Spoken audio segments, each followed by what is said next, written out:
Hello, and it had been a while. As you can see, the new update .861 is here. It finally gives the collection. We can access it by clicking the star button found in our home base. This collection is exchanging items to get permanent buffs. These include chemical reactors, tanning mixture, specifically old version items that are no longer obtainable and are only found in the older versions.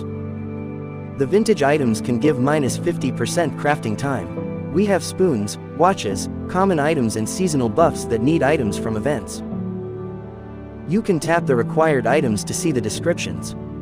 From the name collection, we can say that these are rewards for players who are dedicated hoarders and collectors. Obsolete items like chemical reactors have found new purpose and will not stay as display items in our inventory. It's a new addition that gives buff without occupying our perk slots. The buffs are useful and benefit both new and veteran players. However, the benefits are limited to what the players have. These are from my other profiles. Notice how certain items like barrel don't show up.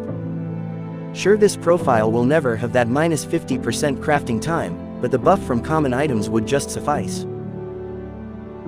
What we need are all craftable pistols, for 20% durability of pistols. And this pattern is followed, until handmade weapons, to gasoline-powdered vehicles, and diesel-powered transport.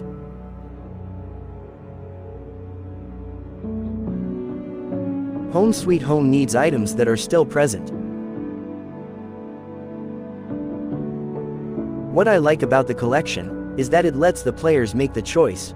New online players can still get the buffs provided by vintage items, as they can still be traded by players. It gives a sense of achievement, that after you upgraded a certain installation, like kitchen, you will get a permanent buff. As I said, it had been a long time. Day-R Survival, unique on its own, will always be in my top 3 games to play.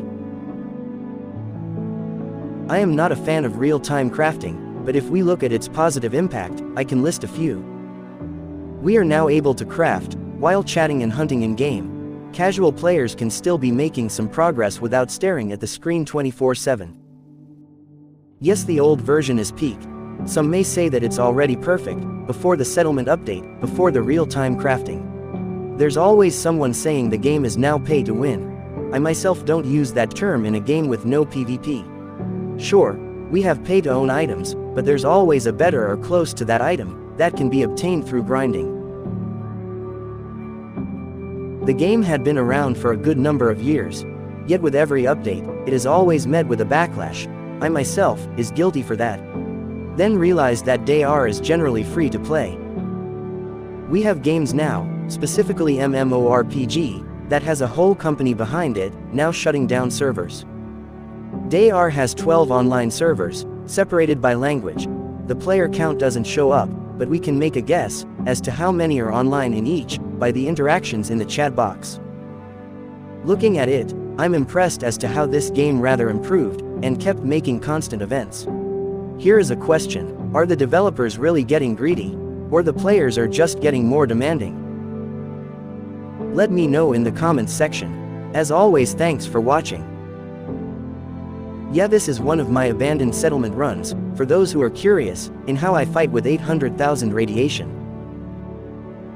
It's just getting used to having 5 action points. Who am I kidding? Polar armor is always amazing. Until then, fellow survivor. The only guide here is to use your best rifle, and blow up the red barrels, next to the tentacle. Once blown up, it destroys the hole, preventing new tentacles from spawning. One of the best aggressive tile is this bump right here, providing additional range, then slowly work my way to the right side enemies. This row of tiles is safe from the Shapeless attacks.